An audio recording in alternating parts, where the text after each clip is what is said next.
Ooh. I have not looked at a single bit of the story, so this is gonna be Let us begin. a lot of reading. Let us begin. But at least you can hear the whole backstory of Rosalina. Chapter 1, The Celestial Duo. Our story begins a very, very long time ago with a young girl. One day, this girl spotted a rusted spaceship holding a small star child. "What's your name? Are you lost?" the girl asked the star child. "I'm Luma, and I'm waiting for Mama. She's coming for me on a comet," said the star child, who had been waiting day and night. "Don't worry, I'll wait with you," the little girl promised Luma. At nightfall, the little girl borrowed her father's telescope and peered into the sky. She looked and looked, but she saw nothing. Hours turned into days and then years, but still the sky revealed nothing.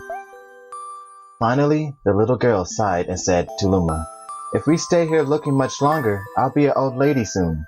But then she had an idea. "Why don't we go out there and find your mother ourselves?" The girl and Luma fixed up the rusty spaceship, and then the two set sail into the starry sky. And this is how the search for the Celestial Mother began. Chapter 2, Starbits. Days passed with no sight of the comet or even a single planet. Instead, asteroids extended for as far as the eye could see. "If I had known it was going to take this long, I would have packed more jam," said the little girl above the rumble of her belly.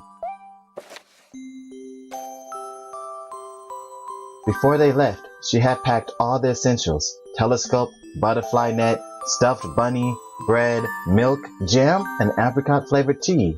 But "I forgot to bring water." At this, Luma burst into gales of laughter, and the girl began to pout. "As long as I have Starbits, I'll be fine," said Luma. "Want some?" The little girl couldn't stay mad after hearing this. Luma continued to laugh, and the girl couldn't help but join in. "All right, maybe just a nibble." Leaning far out of the ship, the pair began to collect Starbits with the girl's net. They almost fell out a few times, but they kept on collecting. The Starbits tasted like honey. Chapter 3, The Comet. A beam of light pierced through the ship's window. Thinking it was the morning sun, the girl peered through the window, only to find a turquoise blue comet shimmering at her. The little girl shook the sleeping Luma awake and shouted excitedly, "We have to get to that comet!" The pair descended on the comet and found that it was made of ice. They looked high and low, but Luma's mother was nowhere to be found. Exhausted, the little girl sat down with a flop, utterly unable to take another step. "Look!" Peering down at the icy ground where Luma was pointing, the girl suddenly noticed clusters of Starbits encased in the ice. "Pretty good, huh? Finding Starbits is my specialty," said Luma, beaming. "There's ice here, but it's so warm. I bet there's water here too." The two decided to stay on the comet for a while. Riding the turquoise comet, the pair continued their search for Luma's mother.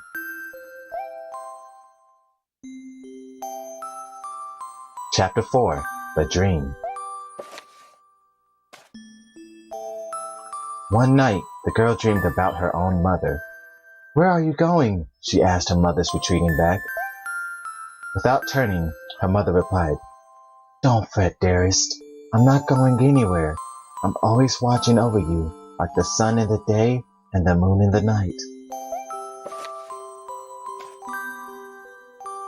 A wave of sadness washed over the girl. "What about when it rains and I can't see the sun or the moon?" Her mother thought for a moment before responding.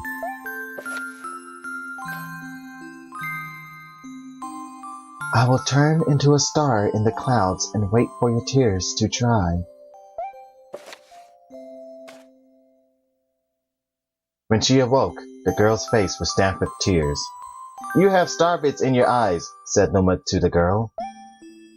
Wiping her face, the girl replied, These are tears, not star bits. I'm crying because I'll never see my mother ever again. At this, Luma began to cry too. Mama! Oh, Mama! Wah! The pair traveled through the starry skies, and though they countered many other comets, not one of them held Luma's mother. Luma was despondent. Now, Luma, the rain clouds won't go away if you keep crying, the girl said, giving Luma a squeeze. I'll give you a present if you stop. The girl closed her eyes and said gently, I'll take care of you. With these words, she felt a small spark in her heart. Chapter 5. Home. The kitchen will go here, and the library will go over there, the girl said busily to herself. We'll put the gate here. Ever since the girl took Luma under her care, she's been bustling about at feverish pace. It's a lot of work, but it's worth it to make a happy home. It turned out that star bits weren't the only thing buried in the ice. There were tools and furniture unlike any they had ever seen, and the girl used them to build a home. Looking at the completed house, Luma remarked, Don't you think it's awfully big for just the two of us? With a library, bedroom, kitchen, fountain, and gate, it was certainly spacious, but still, something seemed to be missing. If only my father, brother, and mother were here, the girl said wistfully. Indeed, the house was too large for its two small residents. That night, clutching her favorite stuffed bunny close to her heart, the girl fell asleep in the starship. Chapter 6. Friends. Then one day, while the girl sat sipping tea, a tiny apricot-colored planet appeared on the horizon. From the planet, another Luma of the same color emerged. Do you two know each other? The girl asked the two Lumas gleefully.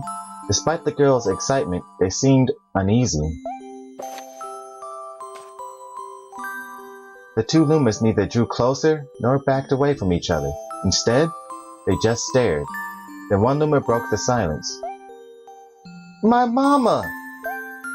At once, the apricot Luma parroted back. My mama! My mama! My mama! My mama! The two Lumas began to dance around the girl frantically, and neither showed any sign of stopping. The girl was so charmed by this adorable scene that she couldn't help but laugh, and that's when something very strange happened.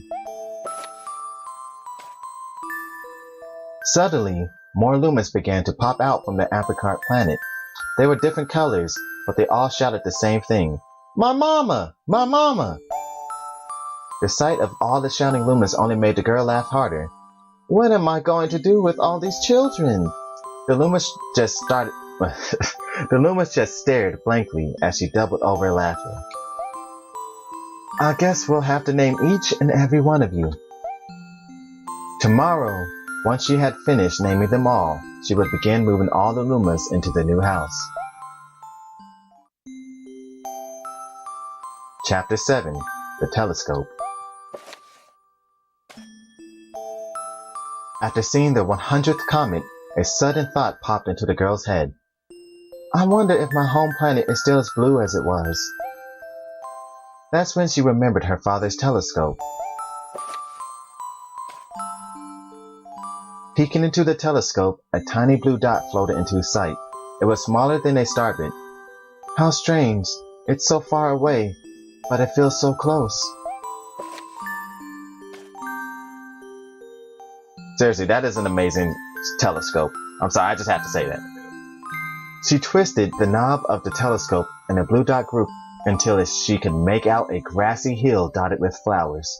It seemed very familiar to her. Zooming even closer, a terrace on the hill came into view.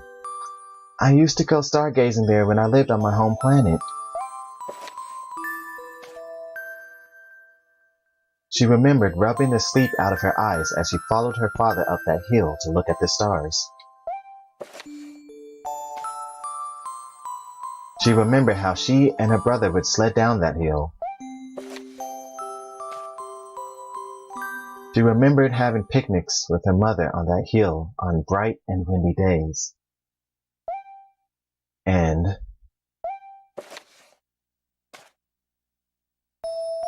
I want to go home. I want to go home right now. The girl burst into tears and the Loomis didn't know what to do. I want to go home. I want to go back to my house by the hill. I want to see my mother. The girl was shouting now, her face wet with tears. But I know she's not there. I knew all along that she wasn't out there in the sky because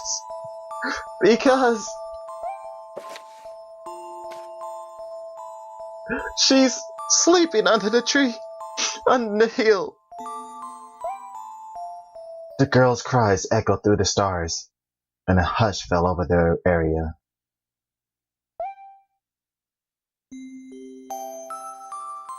Chapter 8. The Wish. Though usually quite cheery, one day the girl became sad again. Luma drew close and tried to comfort her. Mama, you still have me. And don't be sad about your mama because she's a part of you. That means she's always close by. It's like me. I love Starbits because they remind me of my mama. No, the girl said, unable to stop the tears. A lonely look flickered across Luma's face, but it was soon replaced by a wide grin. I have an idea. I will transform into a comet, a soaring comet that can carry you all on this journey. With that, Luma, trailing bands of white, soared high into the sky and just as quickly started to plummet back down. Kaboom! Kablam! The ground shook and a bright light poured out of the crater that the Luma had created. The bands of light twisted together to form a comet tail. And then Luma emerged, reborn as a comet. The girl could scarcely believe her eyes. But how? She kept asking. Our destinies as Lumas is to transform into different things, said a red Luma who suddenly appeared. Stars, comets, planets, we can become all of these things. When I grow up, I want to become a star that makes someone special smile, said a green Luma.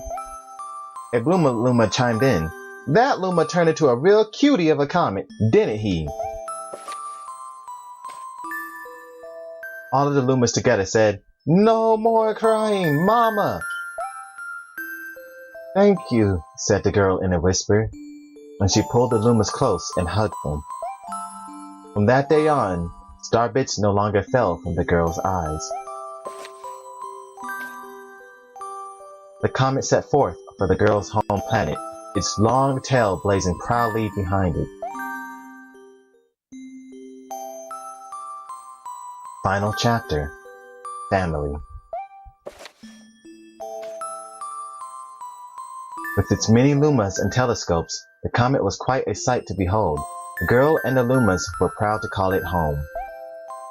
At a welcoming party for a new Luma, the girl gathered everyone in the kitchen and said in a louder voice than usual, Alright everyone, let's make a cake sprinkled with star bits, then it will be a star cake. The Luma excitedly began to gather the ingredients. As she watched the Luma scurry about, the girl smiled and thought to herself, This is my family now, and I will stay with them until they're ready to leave the nest, and when they do, I'll see them off with a smile. Because that's what makes a mother happiest. That night, when the girl lay down to sleep, a soft light enveloped her and reminded her of the blue planet she once called home. But it would be nice to return home once every 100 years to nap in my favorite sleeping nook. The comet carrying the Lumas and the girl continues on its journey to this very day. With more family members in tow that can be counted, it's said that the comet visits the girl's home planet once every 100 years, its proud white tail glittering in the sky. The end. That's all. My story is finished. And that's the end of the story. No, I'm not going to read that again. That is a lot to read. Alright. Actually, shouldn't it show how many times I've died in the menu, I think? Hold on.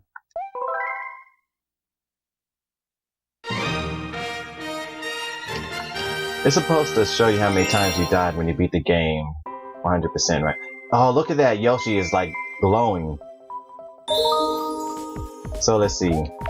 With Mario, I died 114 times. And Luigi, I've only died 60 times. I think that's pretty good. I only died 60 times with Luigi. Yeah, let's go. Let's go, Luigi. Alright.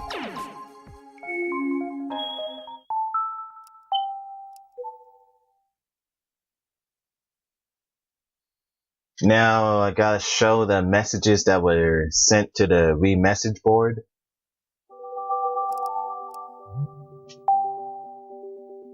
Well, they're supposed to be here. Now I gotta give it some time to load. Wow, my Wii timer is way off because it's not 8:47 right now. Oh, there we go. Let's click on this one first. Dear Mario, congratulations. We would like to send you a galaxy-sized thanks for saving all the power stars and playing to the very end. Until next time, Super Mario Galaxy staff. And look, they sent me a little photo. Yay! And dear Luigi, congratulations. We would like to send you a galaxy-sized thanks for saving all the power stars and playing to the very end. Until next time, Super Mario Galaxy staff. And look, Luigi. With the Toad Brigade and Rosalina.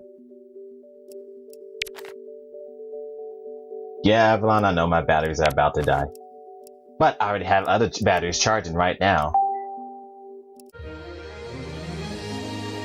Alright, that's the end of the Super Mario Galaxy series. And if you want to continue on to watch Super Mario Galaxy 2, you gotta go to my Twitch channel, twitch.tv Chibugger. Alright, that's the end of the video. Make sure to leave a like and a comment below. And if you want to watch more videos from yours truly, hit that subscribe button. Alright, until next time, remember to be a legend and have a great day.